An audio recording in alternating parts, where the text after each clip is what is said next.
ان الذین یخشون ربہم، بے شک وہ لوگ جو اپنے رب سے ڈرتے ہیں، بالغیب، بن دیکھے، لہم مغفرۃ واجر کبیر، ان کے لیے بخشش ہے اور بہت بڑا اجر ہے۔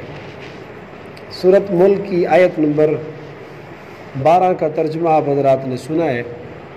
بہت بڑا اجر ہے، مغفرت ہے، بخشش ہے۔ کن کی؟ ان الذین یخشون ربہم، جو لوگ اپنے رب سے ڈرتے ہیں۔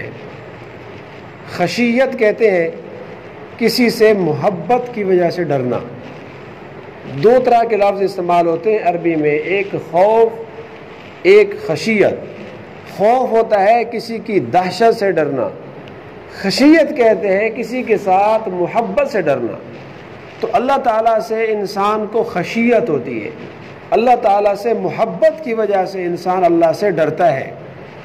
تو جو آدمی رب سے ڈر جائے، بالغیبی، بن دیکھے، حالانکہ اللہ تعالیٰ کو دیکھا بھی نہیں ہے، ہر وقت یہ کیفیت ہے کہ میرا اللہ مجھ کو دیکھ رہا ہے، جرم کرتے ہوئے، خطا کرتے ہوئے ڈر جاتا ہے، چونک جاتا ہے۔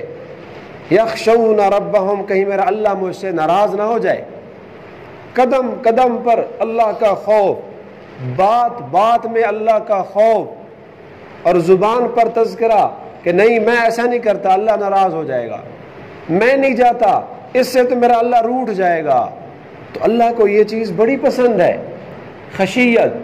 اللہ نے قرآن میں تعریف فرمائی ہے، انما یخشی اللہ من عبادہ العلماء، میرے علماء تو مجھ سے ڈرنے والے ہیں۔ علماء کی اللہ نے صفت، خوبی صرف یہی بیان فرمائی کہ جو علماء ہیں یخشی اللہ، وہ مجھ سے ڈرتے ہیں۔ تو جو آدمی اللہ سے ڈرتا ہے، اللہ کی ناراضگی کا اس کو خوف ہے، بس یہی سب سے بڑا عالم ہے، جس کے اندر یہ چیز، یہ صفت آ گئی، رب کا خوف، جسے ہم تقویٰ کہتے ہیں۔ تقویٰ کہتے ہیں اللہ تعالیٰ کی نافرمانی سے بچنا، اللہ کا خوف دل میں لانا۔ بنی اسرائیل کے 3 آدمی سفر پہ جا رہے ہیں، اچانک غار میں پھنس گئے، غار کا منہ بند ہو گیا۔ اب تینوں پریشان ہیں، جدید دور کی طرح کوئی سہولت تو نہیں تھی وہاں بیٹھ کر کوئی کال ملاتے، کسی کو نمبر ملا کر کہتے ہم پھنسے ہوئے ہیں، ہمیں نکالو۔ اب تینوں اس کٹھن حالت میں، پریشانی کی عالم میں، اپنی کوئی نہ کوئی خوبیاں اور نیکیاں یاد کرنے کے لیے بیٹھ گئے۔ ایک آدمی نے کہا، یا اللہ تو اس کو پتہ ہے چچا کی بیٹی کے ساتھ میرا معاشقہ چل رہا تھا، ایک دن مجبور ہو کر مجھ سے اس نے 100 دینار مانگے، میں نے اس کو کہا میری خواہش پوری کر پھر 100 دینار دوں گا۔ وہ بیچاری مجبور تھی، اس نے کہا میری مجبوری سے ناجائز فائدہ نہ اٹھا۔ یا اللہ میں بدکاری کرنے کے لیے اس کے سامنے بیٹھ چکا تھا، کوئی روکنے والا بھی نہیں تھا۔ اس نے مجھے کہا اتق اللہ، اللہ کے بندے اللہ کا خوف کر، اللہ سے ڈر، میری مجبوری سے ناجائز فائدہ نہ اٹھا۔ تو یا اللہ میں تیری وجہ سے ڈر گیا تھا، میں نے اس کو چھوڑ دیا تھا اور اس سے میں نے 100 دینار بھی نہیں لیے تھے۔ اگر میری یہ نیکی تجھے پسند ہے تو اللہ مجھے غار سے نکال دے۔ تو غار کا منہ تھوڑا سا کھل گیا۔ اسی طرح واقعہ تو لمبا ہے، واقعہ سنانا مقصود نہیں ہے۔ دیکھو اس بندے کی خشیت، اللہ سے ڈر جانا مشکل میں کام آیا۔ حضرت عمر فاروق رضی اللہ تعالیٰ عنہ کا دور ہے، ایک نوجوان عشاء کی نماز پڑھنے کے لیے آتا ہے، کسی عورت نے اس کو بدکاری کی طرف دعوت دی، پکڑ کر گھر لے گئی۔ اب یہ نوجوان نمازی آدمی، جوانی ہے لیکن ساتھ اللہ کا خوف ہے، ایسی حالت کو دیکھ کر گھبرا گیا کہ ہے میرا اللہ ناراض ہو جائے گا، اللہ کو کیا منہ دکھاؤں گا۔ چیخ ماری اور اس کی روح پرواز کر گئی۔ لوگوں نے جنازہ پڑھا، دفنا دیا۔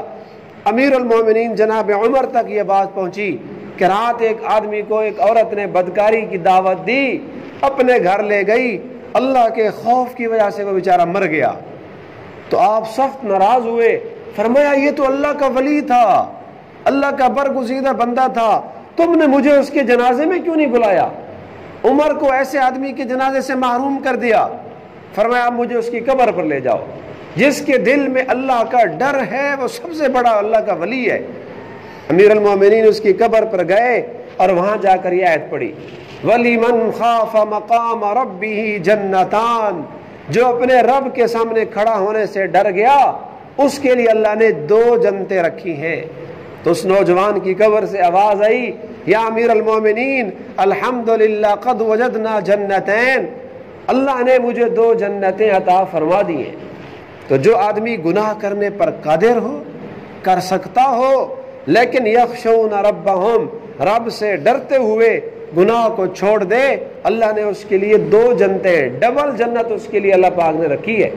تو میرے دوستو، پورے دین کا، مذہب کا، اسلامی تعلیمات کا خلاصہ یہی ہے، ہمارے دل میں اللہ کا ڈر آ جائے، ہمارا یہ نظریہ اور عقیدہ بن جائے کہ ہم ظاہر ہوں یا چھپے ہوئے ہوں، جلوت میں ہوں یا خلوت میں ہوں، اللہ کی ذات ہر وقت ہمیں دیکھ رہی ہے اور ہمارے سینوں کے بھید بھی اللہ جانتے ہیں۔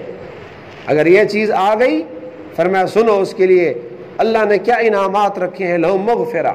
پہلی بات، یہ ڈرنے والے، پھونک پھونک کر قدم رکھنے والے، روز محشر ان کے لیے بخشش ہے، ان کے لیے مغفرت ہے، وَأَجْرٌ كَبِيرٌ، اور جنت کی شکل میں بہت بڑا اللہ نے اجر رکھا ہوا ہے۔ یہ خشیت، یہ ڈر، اس کو سیکھنے کی کوشش بھی کرنی ہے۔ اور یہ آتا کیسے ہے؟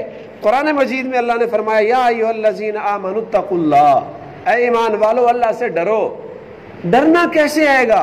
فرمایا کونوا مع الصادقین، سچے لوگوں کے ساتھ ہو جاؤ، اولیاء اللہ کی صحبت میں بیٹھو، علماء کرام کا ساتھ اختیار کرو، ان کی مجلس میں بیٹھا کرو، تقویٰ آ جائے گا۔ اور ساتھ ساتھ اللہ سے مانگنا بھی ہے۔ بہت ساری حدیث میں دعائیں ہیں جس میں تقویٰ اور ڈر اللہ سے مانگا گیا ہے۔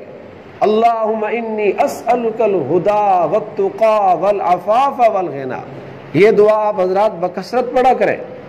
اللہ تعالیٰ سے یہ دعا مانگی گئی ہے، اے اللہ میں تو اس سے ہدایت مانگتا ہوں، والتقی، اور تو اس سے تقویٰ، اپنا ڈر مانگتا ہوں، والعفاف، عفت اور پاک دامنی مانگتا ہوں، والغنا، اور مالداری کا سوال کرتا ہوں۔